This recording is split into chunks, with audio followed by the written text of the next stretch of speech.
नमस्कार परी yummy recipe रे आपण समस्त को स्वागत जनाऊँगी। आज मु कांकड़ और आलू भजार रेसिपी नहीं आसी। ए रेसिपी मो स्टाइल थरे बने देखिए, टेस्टी लागिबो। प्रथमे कढ़ई नेबा।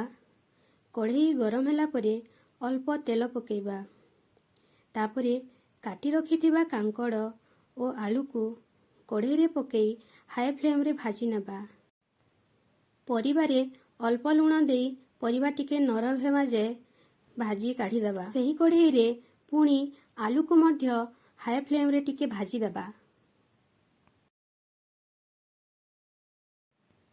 पुणी सही कढ़ई रे तेल नेबा।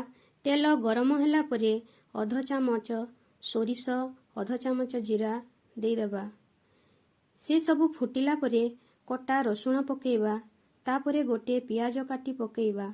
मने रखिबे पियाज को ब्राउन कलर हेबा को देबे ना। पियाज टिके भाजी होला परे टमाटर गोटे काटी पकेइबा। तापरे स्वाद अनुसार लुण देबा। मने रखिबे आमे आगरू लुण पकेइथिले। तापरे गोटे चामच हल्दी गुंड, गोटे चामच मरीच गुंड, अधा चामच जीरा गुंड और अध चामच धनिया गुंड पकई घांटी देबे।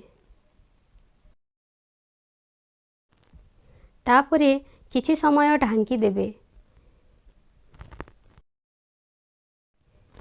एबे देखंतु टमाटर और मसला सबु मिसी जाइछंती।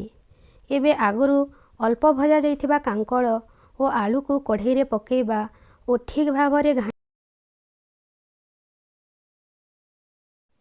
गैस को सिम फ्लेम रे रखिबे।